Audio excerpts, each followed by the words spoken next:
Hello, everyone. This is Bill Hernandez with RockBandReviews.com in Miami, and today I have the pleasure to speak with Michael Cartellone, drummer for the iconic classic rock band Lynyrd Skynyrd.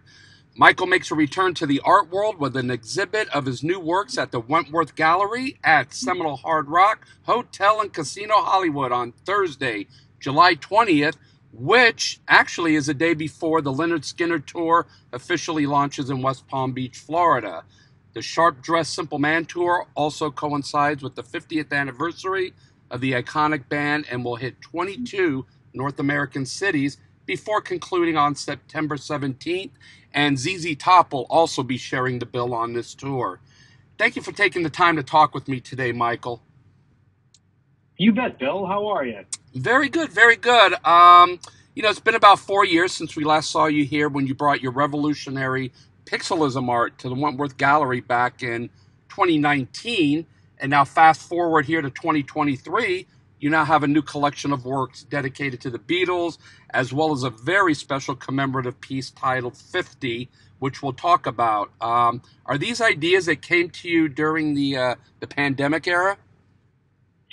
No, actually, the Beatle painting was an idea that had been stored in the back of my head for about 15 years, which isn't unusual. I have a list of ideas to paint that has continued to grow, and I just every now and then will look at the list and pick one and think, yeah, okay, let's do this one now. So the Beatle painting had been tucked away for quite a while. The painting that you teased called 50 is very timely regarding Lynyrd Skynyrd and the 50th anniversary, and we can talk more about that as well. So how did the idea for the work titled Ringo come about? It's a very interesting concept because a painting is actually the perspective of Ringo Starr, the drummer of the Beatles, during the iconic rooftop performance in the movie Let It Be. Yes, exactly. The idea really grew out of the fact, Bill, that is my vantage point for my life's work. Yeah. I'm sitting behind drums, seeing the rest of the band in front of me, and the rest of the foreground in front of them. So I think it just kind of grew out of the fact that I'm a lifelong Beatles fan. And, as you mentioned, that rooftop performance that the Beatles did in 1969, it is very iconic. And one day I just thought, it would be really cool to do a Beatles painting and have it portray what it felt like to be Ringo. And I wasn't sure what the era or the environment was going to be at first. But then I think just looking at old photographs or perhaps videos, when I saw the rooftop concert again, I thought, this is so iconic because this is their last live performance. Maybe this is the one it needs to be. So 15 years ago, I started collecting reference material, and I did not stop at the smallest detail, to the degree of I found out what kind of microphone was up above Ringo's cymbals on that rooftop. I found a recording engineer here in New York City who's a friend of mine who had one. I went down to a studio and I took microphone photographs of what it would have looked like from that angle. And then I just held on to those photos for years. So this is the kind of research I did for this painting. And then when the time came to do the painting itself, I then not only looked at still photographs, video footage, but I even went to the degree of researching what the brick and mortar pattern was across the street from them to make sure it was right.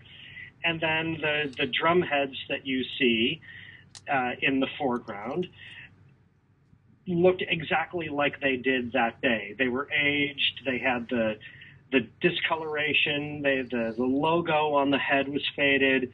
I wanted to make sure it was as authentic as possible. And then having it be sitting behind John, Paul, and George and behind the drum kit and seeing them and then seeing the London skyline, it truly feels like, I think, what it felt like to be Ringo. So the name of the painting is Ringo because you, the viewer, are him. Now, have over the years, have you come in contact with Ringo? Have you met him? You know, I actually did meet Ringo once. I stood in line at a record store in the middle of winter to get an autograph. Wow, do you still have it to this day? Absolutely. Oh man, that's insane. Yeah.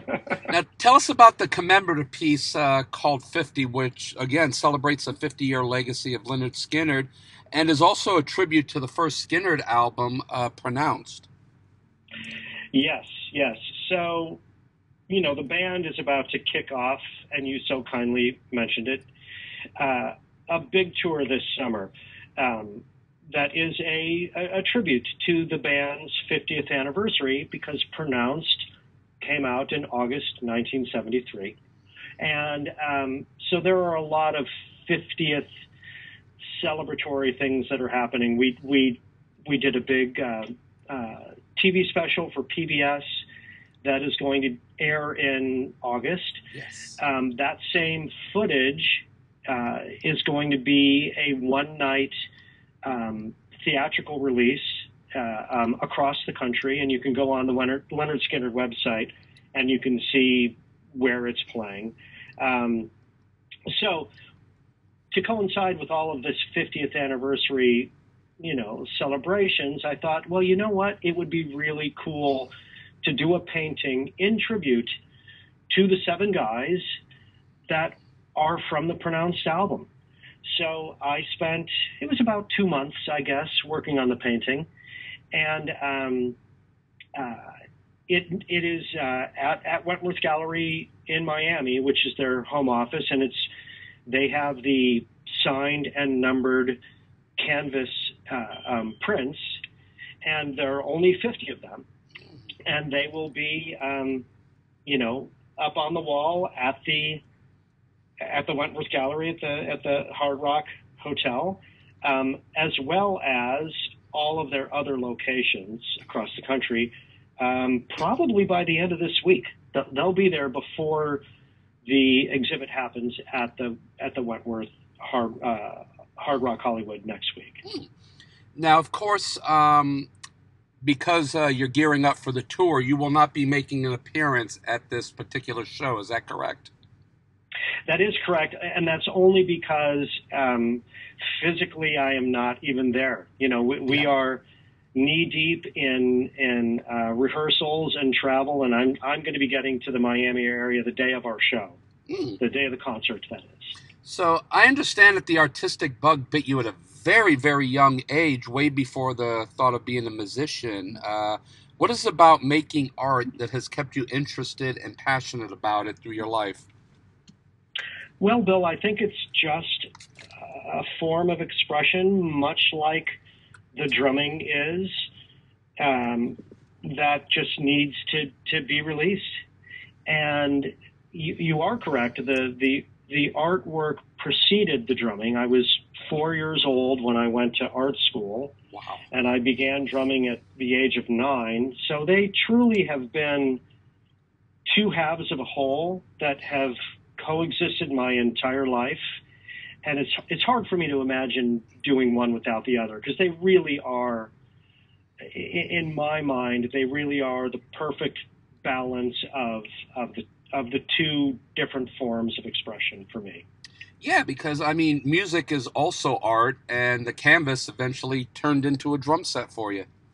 Yeah, truly, truly. And, you know, I'm not the only musician painter out there, and a lot of, you know, great musicians are great painters. And not unlike you have, I'm sure songwriters that paint or poets that play guitar or whatever the case may be. It's just all about that artistic expression. Yeah. Now, this is kind of a pretty short tour, I think, with 22 stops concluding on September 17th. So you guys are just going out there, hitting the spots, and then getting out, I guess. Well, that is the initial plan, Mm-hmm. but as sometimes life would have it, because the tour is being so well received and the ticket sales are doing so well, we're going to extend it. Good. And although none of the dates have been officially announced, I'm already seeing things being penciled in December with ZZ Top to do more shows. Oh, that's fantastic news. Fans will definitely Yeah. love to hear that, especially if you're not hitting their city between now and September. Exactly. Now, how cool is it to be on tour with ZZ Top? Well, it's wonderful, and we have worked with them many, many times in the past, be it either just a handful of shows or a full tour. So we are old friends. I personally have known the ZZ guys since the damn Yankee days, and that goes back to the early 90s. Yeah. So it's wonderful to share the stage with them. There's a lot of common thread. Musically, a lot of the fans from both bands kind of, overspill into each other's. So it really is, I think, a great combination of the two, and it's a wonderful night of music. And what's really fun about it is, as the tour unfolds, we take turns closing the show. Oh, wonderful! So one night, we'll play before Skynyrd. No, we are Skynyrd. One night we'll play before ZZ, and then vice versa. Now, lastly, I mean, the world lost a great man and musician with the passing of Gary Rosington. I mean, what is one Amen. of your and what is one of your fondest memories of your time with Gary? Well, Gary is just was just such a great friend to me, and I had the pleasure to work with him for 26 years. And I will tell you, Gary and I shared the love of the Beatles. Mm. And most of our conversations, and I'm not exaggerating, Bill, most of our conversations were about the Beatles. and we would be in the middle of one of those, and people would just leave us alone because they thought, oh, yeah, they're doing that again. Yeah.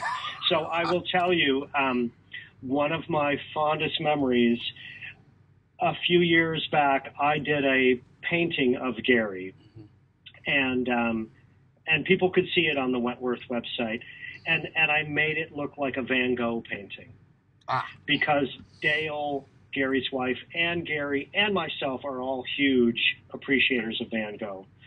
So I did this painting without Gary or Dale knowing I was doing it, and then when it was finished, I brought it out on the road, set it up on an easel in my hotel room, and then had them come down to the room and walk in, and they were just floored. Wow. And it was an amazing thing to experience, and they loved it so much that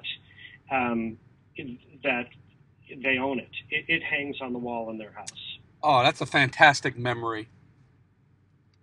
Beautiful, beautiful. Michael, thank you. I want to thank you so much for taking time out of your schedule to talk with me today. It's such a pleasure to meet you. You're such a great interview, an articulate artist, a fantastic musician. And let's remind everyone that Lynyrd Skynyrd kicks off the Sharp Dressed Simple Man Tour. See, I haven't had coffee yet. For the 50th anniversary of Lynyrd Skynyrd, and that's going to launch in the I Think Amphitheater in West Palm Beach on Thursday, July 20th. Always such a pleasure to speak with you, Gary. I'm sorry for interrupting, Bill. Friday the 21st is the I Think show. Oh, that's right. And Thursday the 20th is when the artwork is at Wentworth. Thank you so very much for paying attention this morning. You bet. and thanks again, man. You're the best. Thank you, Bill. Good.